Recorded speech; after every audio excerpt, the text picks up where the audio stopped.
Congratulations, you finally made it to level 2 traders. Nice. But now do you find yourself asking the same question you did at level 1 traders? What do I use now? Between unlocking all these new ammo types, guns, attachments, and more, it can be overwhelming. So I'm going to break down what I think are the best builds to use at level 2 traders. That way you don't have to think about it anymore and you can get right back into raiding. So strap in and let's take a look at some of those new builds. Before we get into the builds, I just want to say that at this point, you will be level 15 if you have level 2 traders, so you will have access to the flea market, which means that you will be able to buy and build any gun you want however you like, as long as it's available on the flea market and you're willing to spend the money. But these builds will only be focusing on what you can get at level 2 traders, so keep that in mind when I'm going over these builds. Because if you want to add something off the flea, that's totally up to you. Also, sticking with the theme of the other trader builds we did, we are just going to be focusing on what we can purchase and not include barter trades, so keep that in mind as well. Well, let's take a look at our first trader, Prapor, to see what he has to offer. The first thing you'll notice is you now have access to buy 7.62 by 39 PS. This is going to be your main focus ammo type for the level 2 traders, and probably for level 3 as well. This ammo used to be available at level 1, then got changed to level 2, and the reason is because it's a very strong ammo for early wipe. Now that you're level 2, I highly suggest using a weapon that shoots this ammo. Speaking of which, the guns that you're going to get from Prapor that can shoot this ammo is the AKM. The AKM is an all-in-all solid gun. It's very modular and you can add a lot of attachments to make this gun viable. But without a lot of attachments, this gun can have a lot of recoil, so it really depends on how much money you're willing to pour into this gun. So that's one of its downsides. It needs a good bit of attachments to make this gun decent. But I think that because it shoots a very good ammo in 7.62 PS, it's definitely worth it. So the attachments that I put on this gun are the Dynacomp AK muzzle brake, the Bastion dust cover, with whatever sight you want to use, the AK-100 polymer handguard, which is unlocked from Gunsmith level 2. Make sure you have that done before building this. Once you have that, put the RK4 grip on there, and a laser of your choice. And the last thing we're going to add is a PT lock and the PT1 stock. With that, you will have a sub 100 vertical recoil AKM with decent ergonomics. If you're looking for something with less recoil, then I think the AK-74N is going to be the gun for you. This gun doesn't have as much recoil as the AKM, but because of that, it shoots a weaker round. So it's up to you whether you want to hit harder or have less recoil. The build that I use for this gun is very similar to the AKM.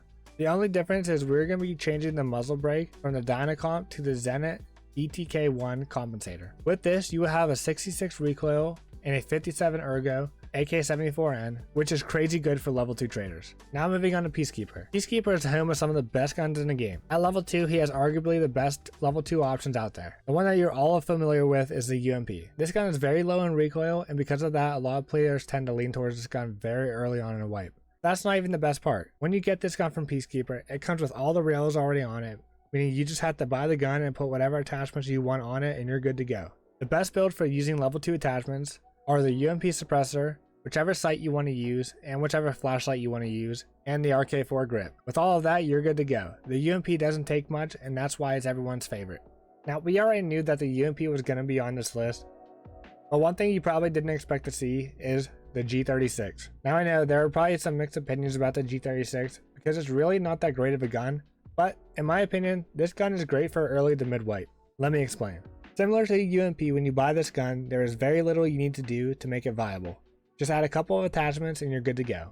Unlike some of the other 5.56 weapons that you can get at level 2, being the new AUG and the M4, the G36 is a cheaper option to make a decent gun. The AUG is not very modular and has a ton of recoil in comparison to the G36 and the M4. Likewise, the M4 could definitely be way better than the G36 in terms of performance, but that is after you dump a lot of money into it. So that is why I think that the G36 is great to use. There's a fine balance between expensive and usable. So here's a look at how I build this gun using level 2 traders. The only thing you need to do is slap a sight on there, the RK4 grip, a slide, and a flashlight if you want, and you're good to go. If you want to spend a little extra money, you can get the DT suppressor to make this gun have slightly less recoil, and you'll be quieter as well. But that is totally up to you, and if you want to spend that money. The next trader that actually has a lot to offer at level 2 is Skier. Skier does actually have some decent early game weapons once you get him to level 2. One of them being the 8R.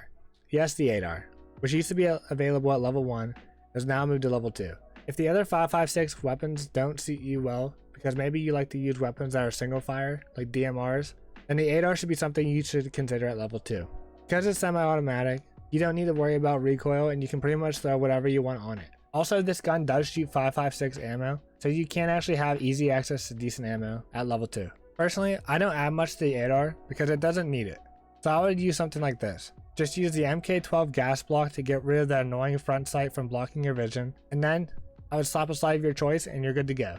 Typically I would use the Monstrum because I think that the sight is perfect for medium to longer ranges, which is where the ADAR thrives, but you can use whatever you want. The only thing you might want to add is a DT suppressor to keep stealthy, but other than that, there really isn't much you can do at level 2 traders with this gun. Since we are on the topic of semi-automatic guns, you can look to adding the AK-545 short to your collection. This gun is basically the ADAR of the 545 AK family. It is only semi-automatic and doesn't need much to make it viable. Just throw a scope on it and you're good to go unless you want to add some more. Personally, I think this gun is a great option for early to mid wipe, and I don't see enough people using it, so this is my build for it. I get the AK-545 short variant of this gun from level 2 skier to get the free PWS CQB compensator, and then all I add is the Monstrum sight. With that, this gun has crazy ergonomics and recoil stats just by adding a sight, and you're good to go. You don't need to add anything else. Now moving down to our final trader of the day, Jaeger. Jaeger doesn't have much more to offer comparing to his level 1, but one thing he does have is more shotguns. Now at level 2, you can get Magnum buck shells and pair this with a semi-automatic shotgun. It's absolutely devastating. You'll be destroying players early on if you aim for legs and stomach, and honestly, I would say the shotguns are probably the best weapon to use at the early stages of the game. Here's my build for level 2. Sticking to a cheap shotgun, the MP153 or the MP155, I only add the 7 shell round mag, the sprut with a flashlight, and the target ring sight, and you're good to go. This gun at early to mid stages of the game is crazy strong for being just a shotgun.